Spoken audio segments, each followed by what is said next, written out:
Hello বন্ধুরা, সবাই কেমন আছো? আজকে একটা অন্য প্রিপারেশন নিয়ে এলাম, সেটা হচ্ছে খাসির মাংস। একেবারে মশলা টশলা মেখে নিয়ে বসিয়েছি, সর্ষের তেল গরম করে নিয়ে। আগের থেকে দেখাতে পারিনি, একটু লোক এসে গিয়েছিলো। যাই হোক, এবার হচ্ছে মাংস মেখে নিয়ে কষাচ্ছি। এবার একটু ঢেকে দেবো যাতে একটুখানি সিদ্ধ হয় ভালো, তারপর প্রেসারে সিটি দেবো। ঠিক আছে, ঢাকনাটা তুলে একটু নাড়াচাড়া করছি, এরপরে প্রেসারে সিটি দেবো। মশলা কী কী দিয়ে দেই আমি জানো তো সবাই। জায়ফল, জয়িত্রী, হিং, জিরের গুঁড়ো, ধনের গুঁড়ো, লঙ্কার গুঁড়ো আর টমেটো, এগুলো সব দিয়ে মিক্স করে মেখে রেখেছিলাম। টক দই দিয়ে মাংসটা, তারপর কাঁচা লঙ্কা জানোই মাস্ট আমার, সেটাও দিয়ে দিয়েছি। ওটা দিয়ে এখন কষানো হচ্ছে। একটু গ্রেভি করার জন্য আমি একটু চালমগজ বাটাও দিয়েছি আর একটু পোস্ত দিয়েছি এটাতে। ঠিক আছে, আবার ঢেকে দিচ্ছি, হয়নি।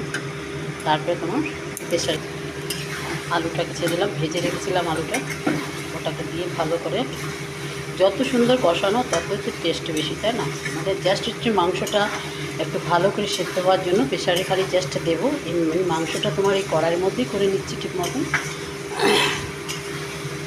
তেল ছাড়ানি এখনও, তেলটা ছাড়লে পরেই তোমার দিয়ে দেবো। আবার একটু ঢেকে দেবো।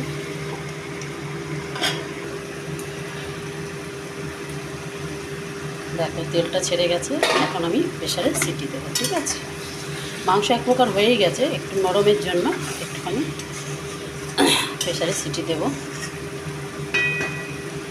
দারুণ সুন্দর একটু ফ্লেভার বেরোয়।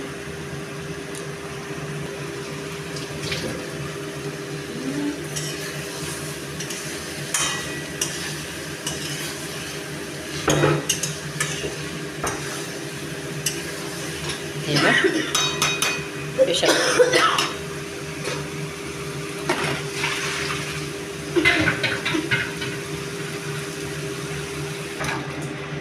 প্রেসারে ঢেলে দিলাম। এখন 4টে সিটি মেরে নামিয়ে ফেললাম। ঠিক আছে